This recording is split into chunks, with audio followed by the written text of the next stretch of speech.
Question ये question क्यों question अरे क्यों नहीं किए क्वेश्चन भाई? हाँ भी क्वेश्चन बेटा क्यों नहीं किए?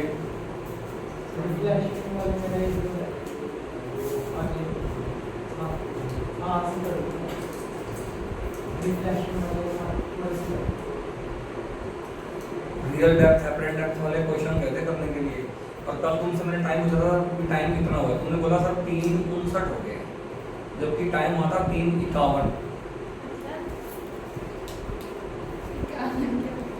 3:51 और तुमने मुझे बताया कि 3:59 हो गए। जब तुम चले गए तो मैंने टाइम देखा तो 3:52 हो गया मेरे मोबाइल में। ऐसा क्यों था भाई? हैं बताना। मजाक में बोला था सर हमने, लगा आप फिर कहोगे दिखाओ हर बार आप कहते हो। ब्लफ हो गया थोड़ा। मैंने आपसे बोला, मैंने मेरे को लगा चलो टाइम हो गया होगा, मैंने छोड़ दिया। हम मतलब इतने तुमने विश्वास नहीं करना आगे से। हमें तो इतना हो गया कि ब्लफ करा है सर को। तुमने अपना विश्वास खुद खोया है। सर आप हर बार हमारा विश्वास रखने की। चलो ठीक है, अब तो घड़ी है। अच्छा एक घड़ी लिखवानी चाहिए मेरे को वापस करना है। हाँ भाई, अब तुमने क्वेश्चन तो किए नहीं, आज करना है क्वेश्चन, आज कर लोगे? यस आज क्वेश्चन हो जाएंगे? रियल डेप्थ एपरेंट डेप्थ वाले क्वेश्चन हो जाएंगे क्या? यस हैं? है भी 4 बजे क्वेश्चन करने का पूरी तरह हैं? यस आज क्वेश्चन होने चाहिए, और कल बुक लेके आना, डाउट लेके आना अपने अपने। जितना चैप्टर आज करवा दूंगा ना वहां तक क्वेश्चन कर लेना रिफ्रैक्शन के, और रिफ्लेक्शन वाले क्वेश्चन कर लिए सबने हैं?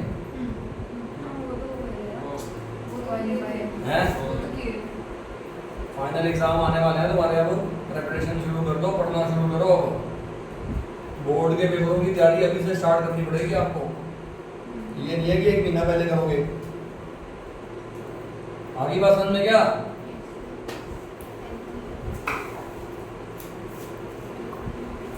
हमने एप्लीकेशंस ऑफ रिफ्रैक्शन स्टार्ट किया था। पहली एप्लीकेशन क्या थी?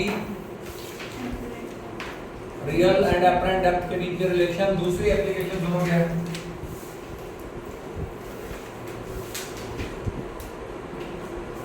What is second application?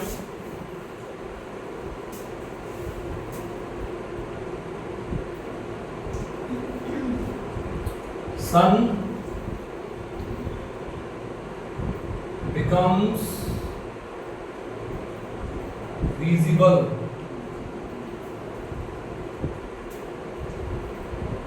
two minutes before sunrise, 2 minutes before of sunrise, and remains visible 2 minutes after of sunset। क्या समझे? क्या समझ में आया? सनराइज होने से 2 मिनट पहले ही हमें दिखने लग जाता है। मतलब एक्चुअल में वो राइज नहीं हुआ, एक्चुअल में उसने अभी राइज होना है, लेकिन वो 2 मिनट पहले ही हमारे लिए क्या हो जाता है? विजिबल हो जाता है। और ऐसे ही सनसेट होने के भी 2 मिनट बाद तक वो हमारे लिए क्या रहता है? विजिबल रहता है। ऐसा क्यों होता है?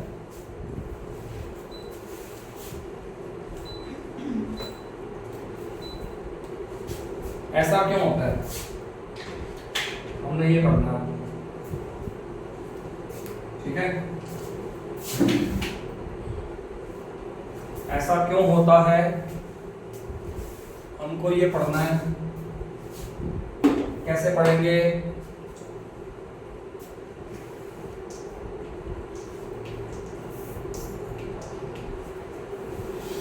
देखो इसको डायग्राम से समझेंगे पहले हम, ठीक है।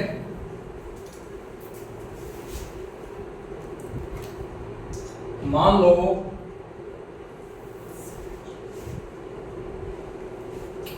ये अर्थ है, डायग्राम थोड़ा बड़ा बनेगा। आप ऐसा मानो ये अर्थ है और मैं ना इस पॉइंट के विद रिस्पेक्ट टू बात करूंगा, मतलब मैं इस पॉइंट के विद रिस्पेक्ट टू सनराइज और सनसेट की बात करने वाला हूं। तो एक ऐसी लाइन जो अर्थ को टच करके जा रही है इस पॉइंट पे, what is the name of this line? What is the name of this line? This line is called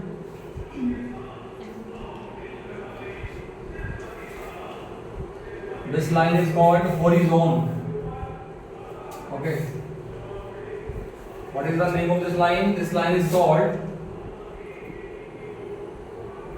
horizon. What is the name of this line? This line is called horizon. ठीक है।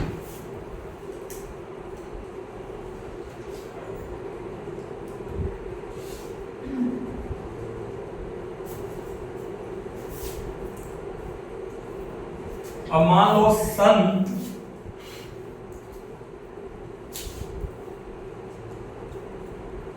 अभी यहां है। अच्छा, आप यहां रहते हो, मान लो suppose we are living here, है ना। आप अर्थ पे यहां रहते हो और अभी सन यहाँ है, तो क्या आपको सन दिखाई देगा? ये बीच में अर्थ पड़ जाएगी, सन तो अभी नीचे है ना, हमारे जो राइज गई नहीं अभी सन। जब सन हमें सन दिखना शुरू कब होगा पता है? जब ये सन एक्चुअल में इस लाइन से यहां आ जाए, तभी सन हमें दिखना शुरू होना चाहिए। लेकिन होता पता है क्या? सन अभी यही होता है, हमें दिखना नहीं चाहिए सन, बट इसकी इमेज यहां बन जाएगी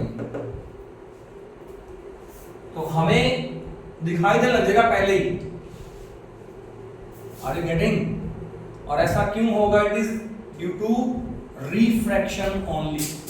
अब यहां पर रिफ्रैक्शन कैसे होगा आपको पता है? अर्थ के ऊपर एटमॉस्फेयर है और एटमॉस्फेयर के अंदर एयर की डेंसिटी क्या होती जाती है?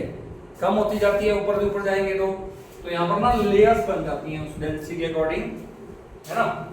अगर मैं लेयर्स दिखा दूं, suppose these are the layers,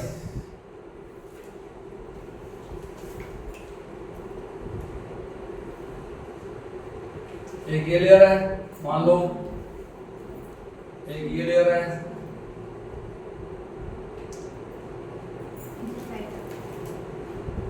ठीक है। दो लेयर दिखा दी मैंने, बोला है। और लेयर अगर हम हाइट में जाएं तो हम क्या हमें क्या पता है? डेंसिटी ऑफ एयर क्या होगी? डिक्रीज होगी। डेंसिटी ऑफ एयर डिक्रीजेस,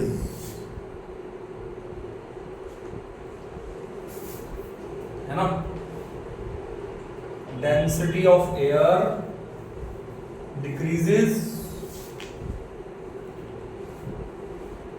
ठीक है। अब होगा क्या? देखो सन यहां है फिलहाल, हम यहां रहते हैं। अगर हमारे हिसाब से सन अभी विजिबल नहीं होना चाहिए हमें, बट जब सन से यहाँ पे रेज आएंगी और वो रेज इस एटमॉस्फेयर के अंदर एंटर करेंगी तो उनका बार बार रिफ्रैक्शन होगा, और जब वो हमारी आईज में आएंगी तो हमें वो कहां से आती हुई दिखाई देंगी?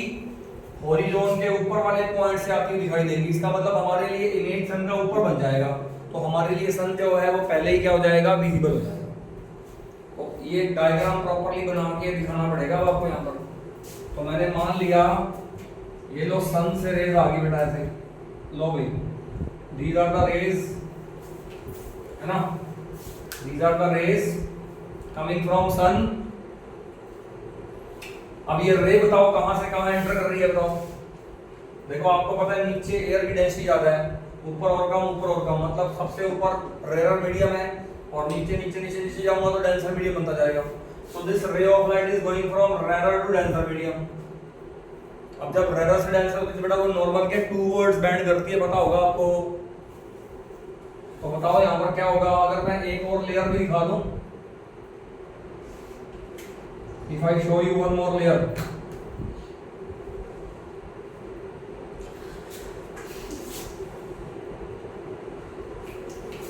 अगर मैं एक और लेयर दिखा दूं तो दिक्कत है, बहुत दिक्कत है ना।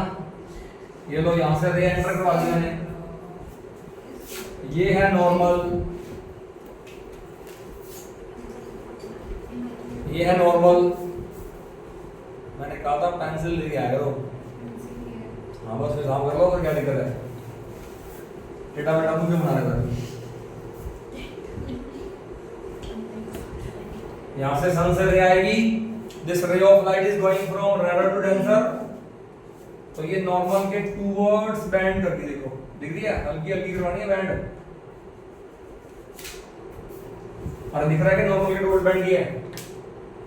देखो ये आई ऐसे थी बड़ी, ऐसे बैंड हो गया देखो। अब फिर से यहाँ पे नॉर्मल बन जाएगा, ये फिर से नॉर्मल के टूवर्ड्स बेंड कर जाएगी। सही बात है क्या, नॉर्मल बन जाएगा, फिर से यहाँ पे नॉर्मल के टूवर्ड्स बेंड कर जाएगी ऐसे। तो अगर आप यहाँ रहते हो ओके, अरे मुझे थोड़ा पता था, मेरे को यही ले लानी पड़ेगी रे, मैं अपने सामने चाहिए तो उसमें क्या बड़ी बात है, मैं तो यहाँ लग जाऊंगा, मेरा क्या है ना। तो मुझे अब ये रे कहाँ से आपकी दिखाई देगी पता है आपको, यहाँ से। कितना जो सुंदर बनाया, हमें कॉपी करके दोबारा।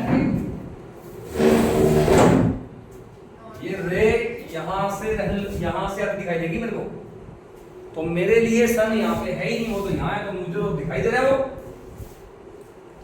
नहीं बात समझ आई। और यही concept same to same sunset के टाइम पे भी हो जाएगा। सनसेट के टाइम पे क्या होगा, नहीं सिर्फ समझा दूंगा, बस बनाना अपने आप है। सनसेट के टाइम पे क्या होगा, सन कहाँ होगा, सन यहाँ होगा, सनसेट हो चुका है, बट यहाँ से रे आएगी, वो ऐसे ऐसे घूमती घूमती तो मुझे यहाँ से दिखाई देगी, मतलब सनसेट हो चुका है, बट मेरे लिए भी वो विजिबल है, वो बनाए नहीं, बट अगर पेपर में आ जाए तो बनाना आना चाहिए, वो सेम ऐसे बनेगा। अरे इसी की मिरर की नहीं बना लो उधर, नहीं बस समझ आई। और 2 मिनट, ये 2 मिनट में कैसे पता चला मुझे कि 2 मिनट ही है क्या, ये एक्चुअल रे है जो आई थी, ये एपरेंट रे है जो मुझे लग रहा है कि मेरी आंखों में आ रही है। इन दोनों के बीच में जो एंगल है वो होता है आधा डिग्री, ये एंगल आधा डिग्री होता है। अब आधा डिग्री एंगल कितना छोटा होता है सोच लो, उस हिसाब से डायग्राम है ये डायग्राम बहुत बड़े लेवल पे किया, कितनी पढ़ना है आपको, बहुत बड़ी है, उस हिसाब से देखा जाए तो ये डायग्राम, ये एंगल बहुत छोटा एंगल है ये। अब आधे डिग्री एंगल में कितना टाइम कैलकुलेट होगा अगर वो निकाला जाए,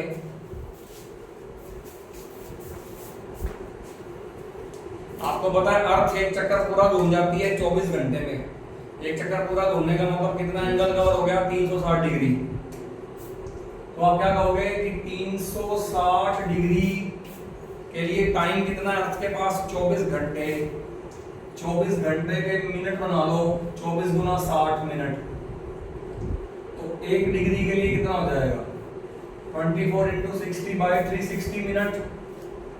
तो आधे डिग्री के लिए कितने मिनट हो जाएंगे, 24 इंटू 60 बाई 360 इंटू 1/2 मिनट। अब यहाँ पे निकालो कितना आएगा बेटा, ये 0 से 0 कट जाती है, 6 पे कट गया, ये 4 पे कट गया, ये 2 पे कट गया, तो 2 मिनट आ गया आपके आंसर।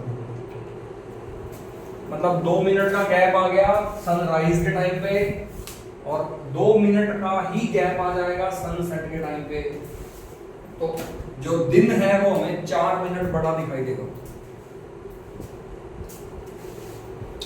अब इसको लिखो, क्योंकि डायग्राम तो बना लिया ना आपने। क्या नॉर्मल से दूर करनी थी ना, नॉर्मल के टूवर्ड्स होनी थी, ज्यादा टेंशन जा रही है। फिर भी नहीं अच्छा बना। ऐसे करना, फोटो खींच लेना कि घर पे बना लेना। सर मेरा बंदा और मेरे देश पता नहीं कितने बता देश दिया ना? पूरे हो चुके हैं। आगे लिया ना, अरे तुमने ऊपर से गलत बनाया ये डायग्राम। तीसरी बार भी बता कर हाँ तो इसको बंद ना कर जाके, रेनबो बन गया। ठीक है। अरे हल्का हल्का लेके आओ ना, तुम पहली बार में तुम ऐसे कर रही हो, तुमने इसको हल्का हल्का लेके जाओ ना, हल्का हल्का बैंड करो, हर बार हल्का हल्का बैंड होएगी वो। ये लेयर मैंने 3 दिखाई है, पता नहीं कितनी लेयर्स होती हैं, पता नहीं कितनी बार रिफ्रैक्शन होगा रास्ते में उसका। अब इसमें लिखना क्या है, बिकॉज कुछ कुछ तो लिखना पड़ेगा ना, तो ज्यादा ऐसा नहीं कि आप 1.5 पेज भर के आओगे। पेपर में क्वेश्चन आता है 2 नंबर का, उसमें से 1 मार्क्स का डायग्राम है, 1 मार्क्स की थ्योरी है, माइनर लिखो बस, है ना। तो मैं स्टेप बनाता हूं। सबसे पहला स्टेप क्या बोलोगे आप कहोगे during sunrise sun is just below horizon. Sunrise के टाइम पर सन कहां होगा, जस्ट हॉरिजॉन के नीचे होगा। अब क्या होगा, रेज ऑफ लाइट जो सन से आएंगी, they will always go from rare to denser, hence they will bend towards the normal every time. Rays of light coming from sun, rays of light coming from sun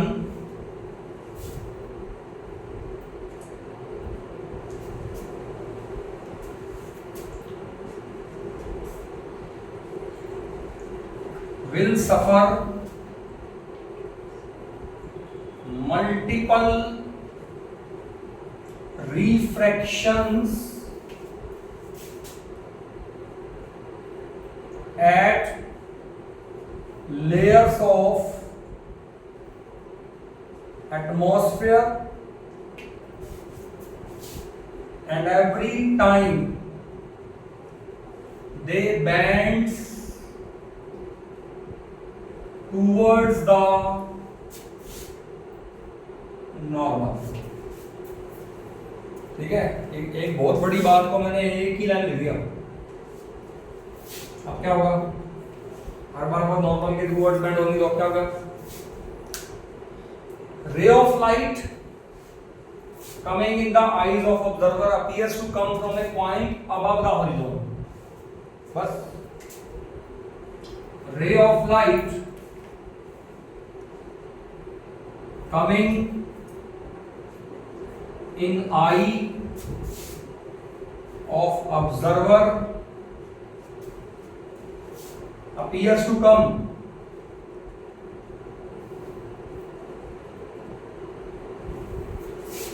from a point above horizon, hence sun becomes visible before sunrise। लो जी, हो गया done. सही बात है क्या भाई?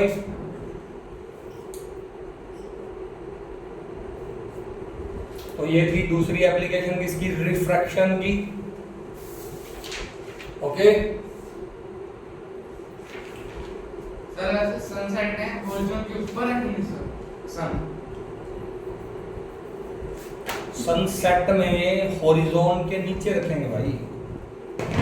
Sunset हो चुका है, इसका मतलब ऑलरेडी नीचे जा चुका है वो, बट मुझे वो अभी भी दिख रहा है ऊपर, क्योंकि यहाँ से जो रे जाएगी वो यहाँ रिफ्लेक्ट होएगी, तो मुझे तो यहाँ से आगे दिखाई देगी।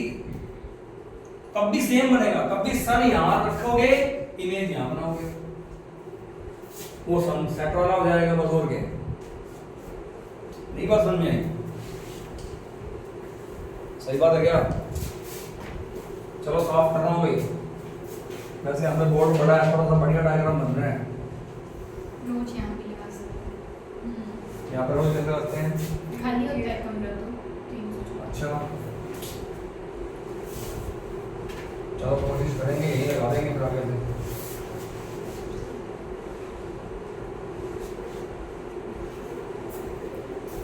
हाँ जी,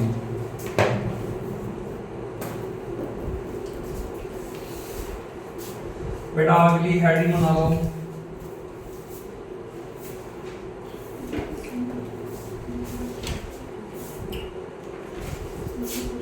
टोटल इंटरनल, वाह, reflection, total internal resistance. Reflection कहाँ से आगे रेजिस्टेंस इसमें? दो ही थे एप्लीकेशंस उसके। हाँ, टोटल इंटरनल रिफ्लेक्शन।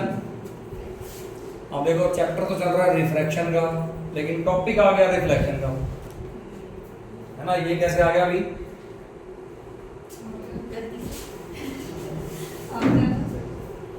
अब इसको भी डायग्राम से समझते हैं। हर टॉपिक में डायग्राम है, मैंने आपको बताया था चैप्टर ये है। छोटा डायग्राम नहीं आ गया मेरे को इतना बड़ा डायग्राम हमारे पेज से ज्यादा ठीक है। हमारे बनाओ डायग्राम। सुनो भाई, इतना मुश्किल नहीं है, डायग्राम आसान है, बन जाएगा। अभी तो बड़े बड़े डायग्राम आएंगे, आगे तुम देखते जाओ। अभी क्या है,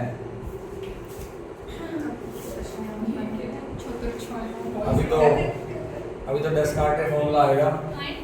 कौन सा डब्बा क्यों है? डब्बा नहीं है, ये डेंसर मीडियम है।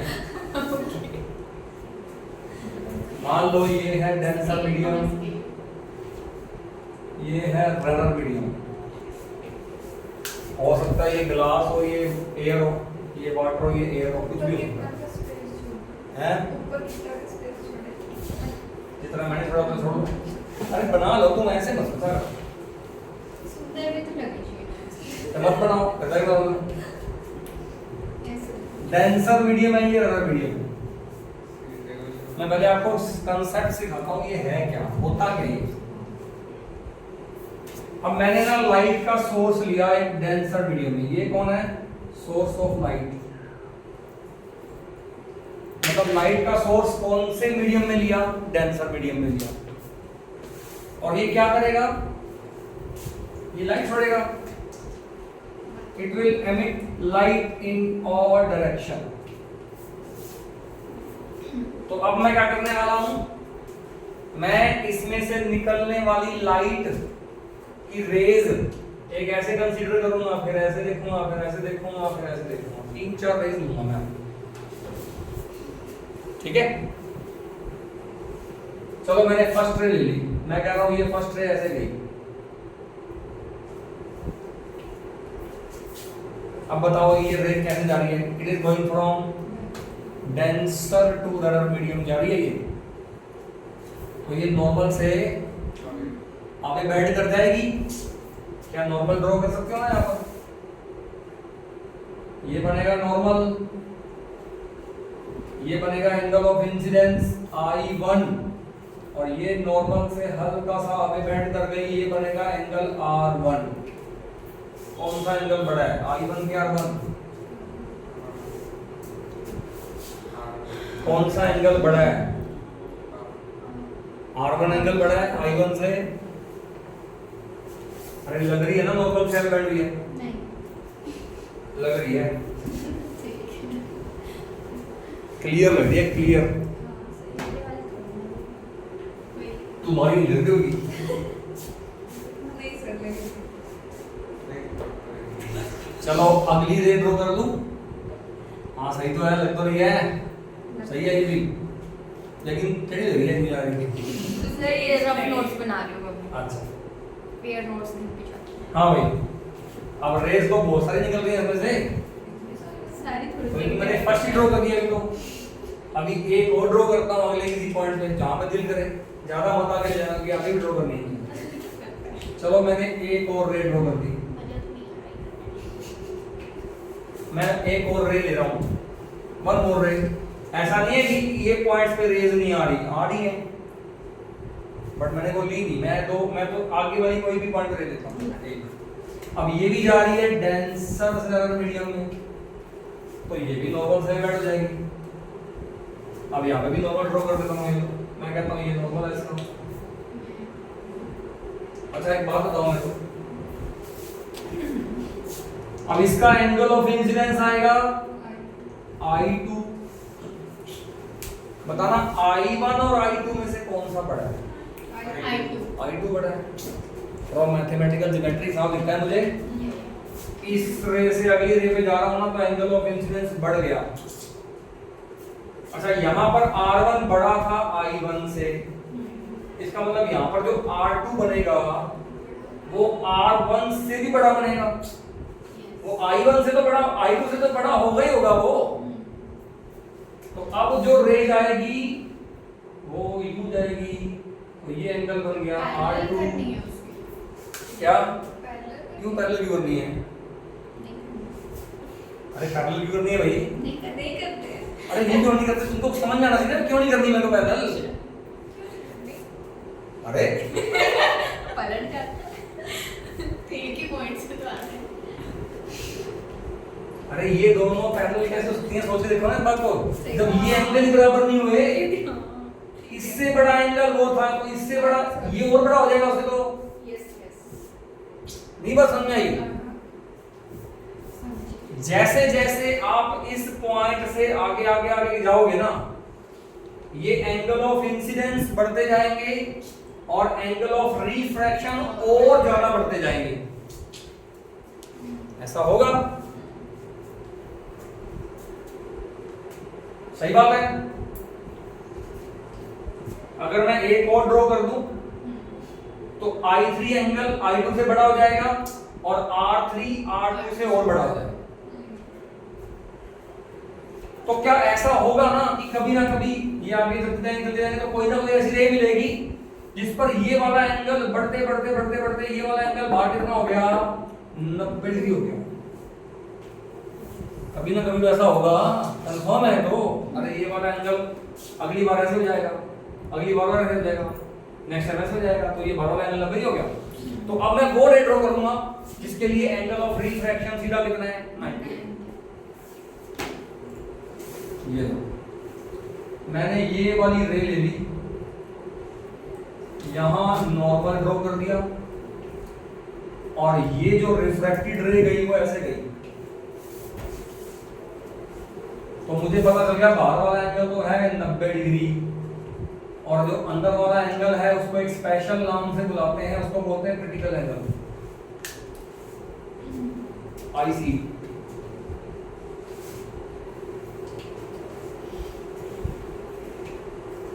तो पहले तो लिखो क्रिटिकल एंगल की definition.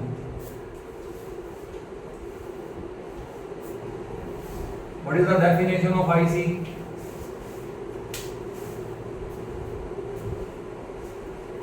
What is the definition of IC?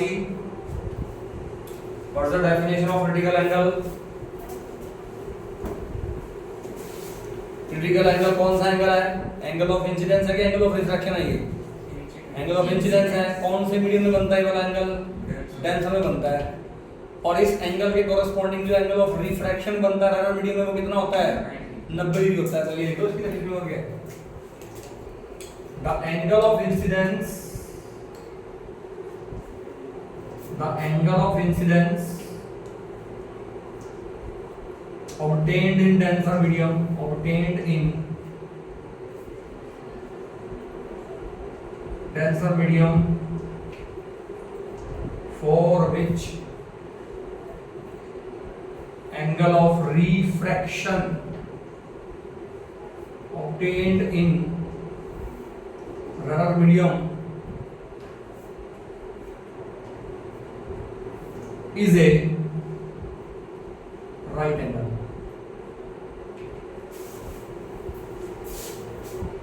Is called critical angle.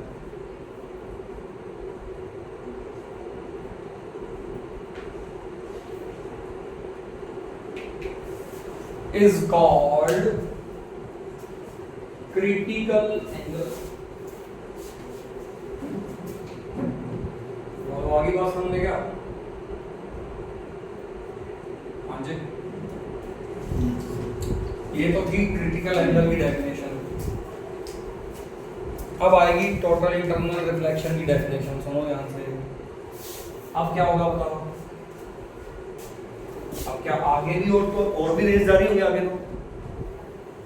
अब इसके आगे वाली रे कोई भी ले लो, बताओ क्या होगा उसके लिए? उसके लिए ये वाला एंगल 90 से और बड़ा हो जाएगा। तो 90 से बड़ा होने का क्या मतलब है कि वो यूं गई और ये तो वापस ही आ जाएगी ऐसे। तो ये तो 90 से बड़ा हो गया वो एंगल, तो फिर वो रिफ्रैक्शन थोड़ा ना, वो तो रिफ्लेक्शन ही हुआ। अरे वो तो नीचे ही आ गई, सेम मीडियम में आ गई, वो दूसरे मीडियम में थोड़ी ना गई है। नहीं बात समझ में आई? एक बार रुक जाओ, भी क्लास चल रही है। यहाँ क्लास पर है, ये प्रॉब्लम है क्योंकि बच्चे आए होते हैं ज्यादा। 5 मिनट अरे ये बोलेंगे कर, ये बाहर छोड़ रहेंगे ना, वैसे वो प्रॉब्लम होती है बाहर। चलो कोई नहीं, फटाफट खत्म करो। पर जल्दी शुरू कर दिया करें। ये है, अब ये मैं नेक्स्ट रे ड्रॉ कर रहा हूँ। नेक्स्ट रे ड्रॉ कर रहा हूँ, इससे आगे वाले रे। अब इसके लिए बताओ क्या होगा? ये नॉर्मल आएगा और ये जो एंगल ऑफ इंसिडेंस आएगा वो क्रिटिकल एंगल से क्या आएगा? अरे ये जो एंगल ऑफ इंसिडेंस आएगा वो क्रिटिकल एंगल से क्या आएगा? बड़ा आएगा। मतलब यहां जो एंगल होगा वो क्रिटिकल एंगल से बड़ा होगा, इसीलिए जो बाहर वाला एंगल होगा वो R जो आएगा ना वो 90 से बड़ा आएगा। तो फिर ये रिफ्रैक्शन का आएगा, वो आएगा रिफ्लेक्शन ही हो गया। नहीं बात समझ में आई? So what is the definition of total internal reflection? ये ऐसा फिनोमेना है जिसके अंदर क्या होता है, जिसके अंदर कोई रे जो डेंसर से रैरर जा रही हो और उसका angle of incidence critical angle से बड़ा हो जाए, तो वो रिफ्रैक्ट करने की बजाय उसी मीडियम में टोटली इंटरनली रिफ्लेक्ट कर जाती है, और इस फिनोमेना को बोलते हैं टोटल इंटरनल रिफ्लेक्शन। देखो definition, what you will write?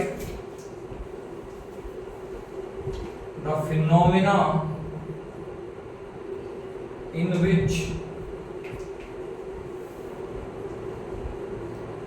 ray of light going from denser to rarer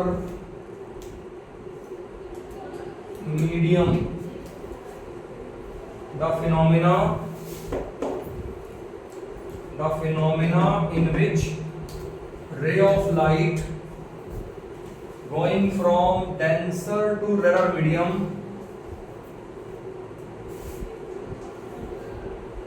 when incident at an angle greater than critical angle is totally internally reflected back into the denser medium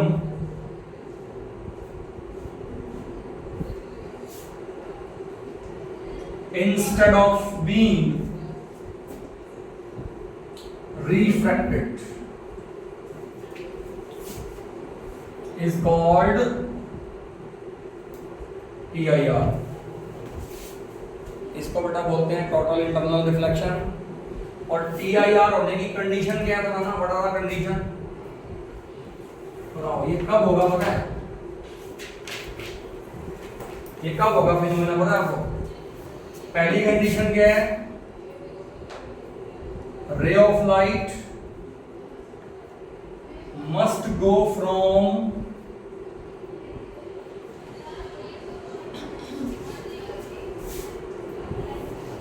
denser to rarer medium।